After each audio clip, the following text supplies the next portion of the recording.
We're here today with Noah Johnston of Project Lyme, and just talking to Noah about what Project Lyme is up to. This is a pretty well-established organization, I think, you guys. And Noah is the administrative director of the organization. So the goal is just to find out about you guys and what you're doing, learn more about you. And see, I think you've got a big event coming up, so we want to learn about that.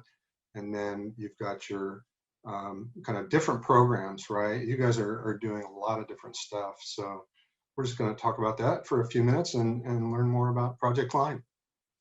Yeah, that sounds great, Mark. Thanks for having me on. You're exactly right. Project Lyme was founded in 2016 in Maine. Since then, I've moved to New York City in 2018 and have continued working to make progress in New York State and nationwide for the past several years.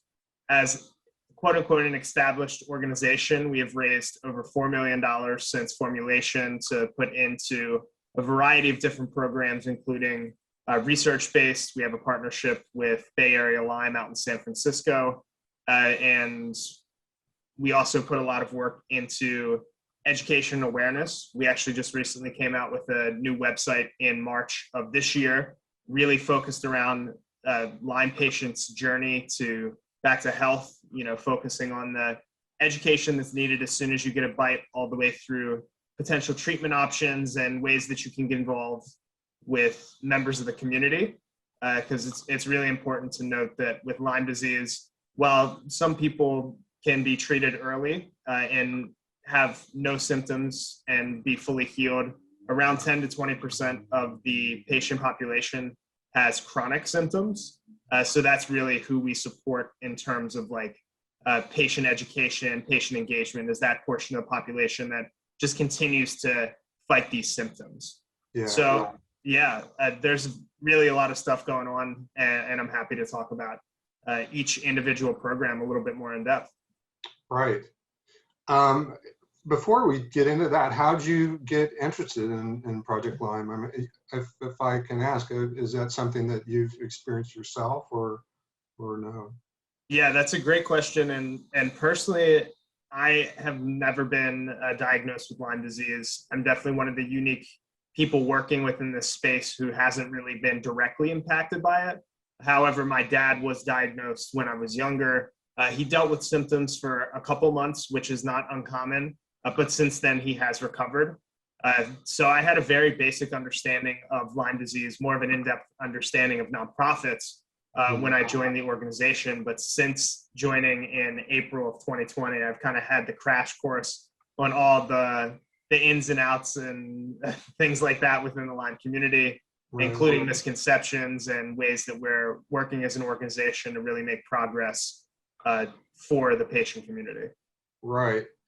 I mean, I guess that's kind of a cool thing, because you're kind of a bridge between, the people that actually are dealing with the situation, and then you can kind of bring your knowledge or whatever to kind of find out more about it. I mean, I don't know how aware, sort of the general public is of Lyme disease. I mean, that's kind of one of the problems that you guys confront, right? Is that there are a lot of doctors that are not aware. People have challenges because they don't get diagnosed right away in certain cases, stuff like that. So is that one of the things that you guys do, is help people to find doctors that are, engaged with Lyme patients or have that kind of experience? Yeah, that's a great question. I think I first want to speak to your thought process behind how I can be a bridge between the patient community and the non-patient community where I myself lie. I think that has proven very true since I joined the organization, and have really expanded upon our educational offerings through both social media, our website content, as well as events. So far this year in 2021, we've hosted over 9 events with over 1,500 attendees, specifically focused on education and awareness content. This has been hosted events very similar to this type of setup with Zoom, events hosted by myself with doctors, advocates, and patients in the space to help them convey their very nuanced message of the issues with diagnosis, the issues with testing, the issues with even comprehending symptoms, to bring that to the layman's terms and be able to ask the questions about the information that I didn't know before I joined the organization. So I think that is really where I can be that bridge, as you had discussed. And then a little bit more specifically to the concept of educating doctors as well, and trying to connect patients and doctors. While at the moment, via our website, we do not have a patient portal for like a doctor referral program. That is something that we are working on internally, developing a very long list of quote unquote LLMDs, Lyme literate medical doctors, people who really understand Lyme disease and all the nuances that are within that. Usually they've been trained by ILADS, which is the International Lyme and Associated Diseases Society. So there's a very specific set of criteria that Lyme patients should definitely look for in a doctor, especially if they're experiencing chronic symptoms. We're looking to offer that, but it's going to take a couple of additional months since we just rolled out the website back in March. So definitely an internal effort though. Right. Okay. Got it. That's really cool. So just, that raises a question for me. I mean, if people, so the website is projectlyme.org. Yeah. Right. And so if anybody like is looking at this video and they think, well, yeah, I want to learn more about that, they can go there. But what do you do, how does somebody contact you with any kind of question? I mean, they're going to submit the contact form there, or what's the best way to do that? Yeah, that is a great question. We do have an info@projectlyme.org email address. It's staffed basically 24/7. If you have any questions, you can feel free to reach out. As a nonprofit, we're definitely limited in the type of medical information that we're able to tell people in terms of like dosage levels on medicines and things like that. Yeah. But anything that's factually based, for example, I received a question yesterday about uveitis, which is a type of eye inflammation that can be compounded by Lyme disease. We recently hosted an educational event with some medical professionals who are ophthalmologists and specifically addressed that topic in the webinar. So what I was able to do was share the educational information from our website that has been not only kept in video form, but also expanded upon in text form to dig a little bit deeper into what, why, how related to Lyme disease and other types of illnesses. Because the biggest thing is that with Lyme disease, because it's a spirochetal shaped infection, it really impacts all bodily systems because it's able to corkscrew its way into your muscles, your joints, anything like that, which is why people feel full body fatigue, a lot of joint issues, brain inflammation, and that inflammation is what causes uveitis. So like, that's how, as an organization, we're able to help people better comprehend. But from there, we're not able to then say, you need to take this to combat the inflammation. It's now you need to seek more advice from a medical doctor now that you understand the basic underlying concept, which is why we're working on that providers list so that we can pair the education that we provide with that direct resource in a certain person's like geographical region. Yeah, that's awesome. I know, I mean, there's a lot of info out there, and so if somebody, Googles Lyme disease, whatever, they're going to see a lot of stuff. But one of the things that we're trying to do here, with Insect Shield, is just help people get specific info and identify an organization that can help, with whatever it is that they're looking for. So we'll put some links below the video here, or maybe even above the video, to help people, direct them in the right way to what they want to find. Some of the things that you're referencing as well. So, All right, well, that's really awesome. I mean, let's talk a little bit more about some of the efforts that you guys are making. You're supporting research, right? Is that one of the, you mentioned $4 million of Yeah. support. So we've raised $4 million as an organization since we were founded. About over 1 million of that, I would say it's like 1 million, 1.1 million has gone directly to research that's in partnership with Bay Area Lyme, which is the research organization out in San Francisco that really administers a lot of the day-to-day with that. But we have research objectives that we share with them, which is to really focus in the areas of diagnostics and therapeutics, because there's so many issues with testing. The CDC and iLabs and a lot of other organizations can't agree on one best test, which is why we're continuing to put money into the concept of trying to figure out better specific diagnostics. For those who want to learn more about the specific projects that we have already invested money into, you can go to the Our Impact page on our website.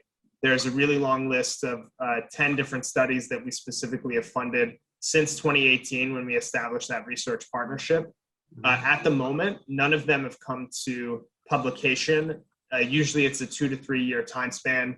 So those 2018 studies that we've put money into, they will be coming to publication by the end of this year, which is really exciting for us as an organization. That's our next step in having, research publications with our name on it that are really making progress in the space of diagnostics and therapeutics. But however, since they haven't come to publication yet, I can't get into specifics of any research that we have funded until it gets to that point, because it's still currently private knowledge until it goes through all the appropriate approvals and peer reviews and things that make it high quality research that then impacts change on diagnostics that are available to people when they actually are going to get tested for Lyme. So that's a really exciting partnership. We've been working with them for years. We'll continue to support and funnel money towards those research initiatives moving forward. Another piece of our mission and another tier of like the 4 tiers that hold up Project Lyme, which are education, awareness, advocacy, and research. Center for Lyme Action is a advocacy group that was founded in 2019 with Project Lyme as one of the founding charter members.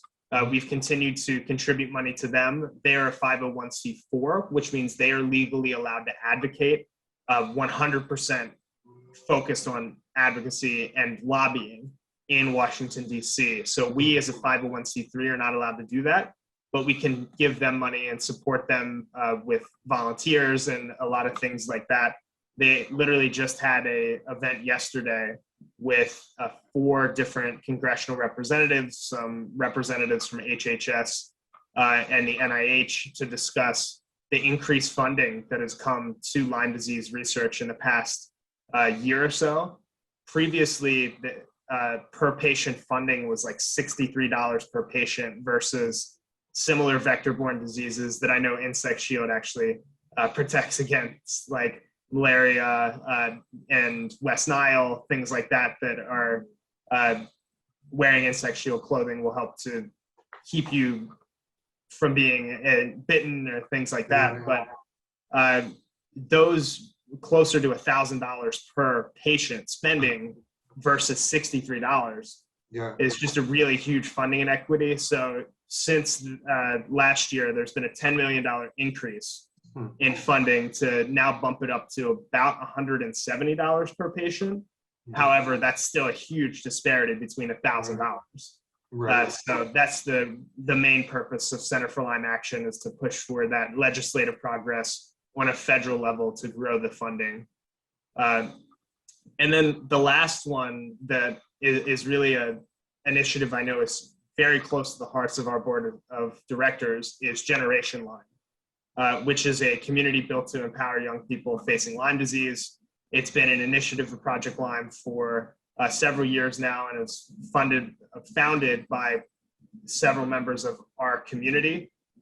Brooke Stoddard, who is a a board member of Project Lyme and has since founded the initiative, and they really run it day to day with a huge volunteer base.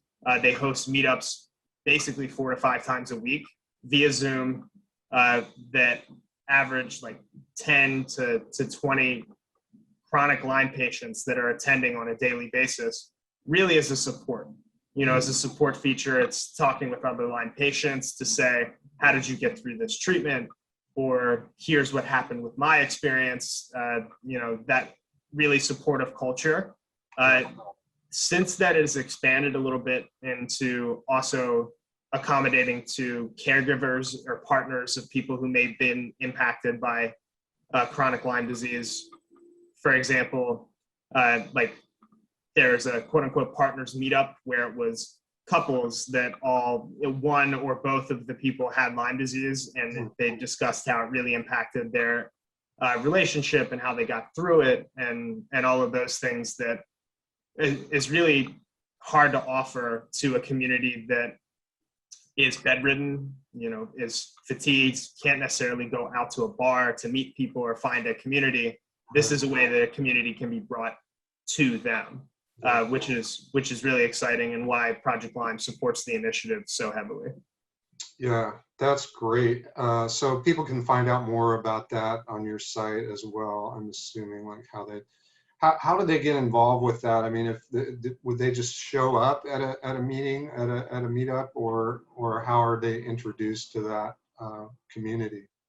Sure. So what you can do is either go to our website and hit the Generation Lyme tab, or you can go to genlime.org. They have their own website set up for the purpose of processing new individuals. It includes a calendar where you can sign up for a Zoom. You'll get the private link, and you'll be able to see what type of meetups are available, when they're being hosted, because not every meetup is going to be perfect for every person. If you're a single individual, you don't want to attend the partners meetup. If there's also men's specific meetups, there's women's specific meetups, there's just general ones. So it's really important to look a little bit more into their calendar before you just sign up. But it's a really great, if you are a Lyme patient, it's a really great community to join and get exposed to. If you're interested in volunteering with them, usually we suggest you at least attend a meetup first to see really what the community's like. And then if you're interested in volunteering with Project Lyme, you can also reach out to that info@projectlyme.org account. We are looking mainly for help with content creation, patient outreach, those type of things, whereas Generation Lyme is looking for hosts and people to be leaders as a part of the community. Right. And that's fairly large now, right? I mean, in terms of number of participants in the meetups as a whole. So that's grown pretty quickly, I'm assuming, right? Because obviously there's a big demand. Yeah. So it was originally a concept that they did have in-person meetups. That was back in 2019, but the engagement just, while it was there, it has exploded since the COVID pandemic, forcing people back inside. And it is really what forced GenLime to reevaluate their operating model to switch over to Zoom, which is what allowed for such an attendance increase. Since last year up to this point of this year, they've hosted over 250 meetups with over 3,000 attendees. So that's over a couple year span. Wow. But still, like, that's a really huge network. They have around 3,000 followers on Instagram. So there is definitely that correlation between who's engaging with the initiative via social media and who's taking that and engaging via Zoom. It's really done a great job of building a community for the Lyme patients that are out there seeking additional support. Just somebody who can feel like a friend, understand what they're going through. That's one of the biggest things from our end as Project Lyme, focusing on awareness and education, is for the general public. A lot of people don't really understand the day-to-day struggles of a patient, whereas GenLime does. So we hope to educate the general public, and for those who do, we hope to provide a safe space for them to be able to go and have somebody to lean on. Right. Yeah, that's really great. I can imagine that if you're, showing up at a group, you might meet some individual that you feel like you could follow up with or something like that. So maybe some individual, relationships might develop there too. Yeah, you're exactly right. I know that our entire board and also many of the people in the GenLime community, they all talk about how they've had several, maybe 2 to 3 conversations per week directly with Lyme patients, just explaining again their own personal story, how they got to recovery, and trying to provide advice on next steps that you can take as an individual impacted by Lyme disease.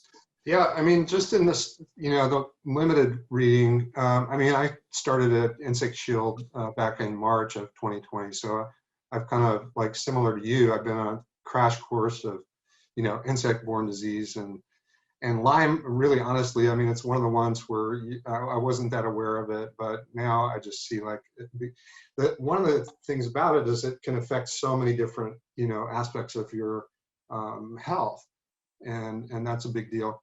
So, but I do see, like, there's a need maybe for the ability of people who are affected by, somebody who has Lyme that don't really understand. And I've seen a lot of people talking about, how they've been kind of ostracized or people don't get it, and they're feeling like, do I really have a problem? Or people are saying, well, you'll get over it, or whatever it is that's bugging you. It's not that big a deal. So I imagine that's a relief for a lot of people to get into a community where, people understand that experience. Yeah, you hit the nail right on the head. That's exactly the experience that I've heard from having conversations with patients and with several people in the community, is that ostracization is real. Like, it happens consistently. So that's why we both operate Project Lyme and Generation Lyme, and we partner with all these other organizations to try to build as large of a network as we can across the country to really focus on educating as many people outside of the community and supporting all of those inside the community. Project Lyme specifically, related to COVID-19, we did develop a Facebook group called Lyme and COVID, and it was monitored by Dr. Robert Bransfield, still is monitored by Dr. Robert Bransfield. He's a past president of ILADS, very knowledgeable in the area, and he essentially did what we couldn't as a medical professional. He managed the Facebook group, gave people very specific advice, very specific shared studies, a lot of those things that allowed people to feel safe, educated, and up to date with a lot of the scientific happenings that have been going on in the past year and a half that had not only impacted the world, but impacted Lyme patients even more as a immunocompromised group. A lot of issues trying to get into hospitals, worried about how might COVID compound my already existent Lyme symptoms. So, it's really about the day-to-day trying to support patients and educate those who are not patients so that we try to avoid and prevent continual expansion of this disease. Yeah. Wow, that's really great. Well, I really appreciate your time today, Noah, and we'll have links down below the video. Like I said, if people want to follow up, again, it's projectlyme.org. Yep. They can go to the site, and then you said there's an email address, which is info@projectlyme.org. Yeah, Yep. so they can just contact you there. Yep. Anything else, like, in terms of contact or other stuff that you want to share when people can, get in touch? That's probably the best way. If you were to go through our website, I would encourage you to sign up to our newsletter. That's where you'll stay up to date with events that we're hosting, just news related to the Lyme world in general, such as the increased funding or political happenings, advocacy happenings, scientific happenings. We try to keep everybody as up to date as we possibly can. So that's what I would encourage. And definitely explore the website. There's a lot of really cool stuff on there. Our team internally worked very hard on that for about 6 months. So there's a lot of content. We're looking to continue to grow it, continue to add to it. And then you can also follow either Project Lyme or Generation Lyme on social media. That's across Instagram, Facebook, and Twitter.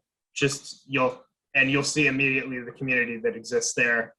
And hopefully we're able to provide you the same level of support that we've provided so many countless thousands of people up to this date. So thanks for having me, Mark. Oh yeah, pleasure. Thanks for your time, and we'll stay in touch. Thanks a lot, Noah. Again, that's Noah Johnston of Project Lyme. Yep. You can find out more at projectlyme.org.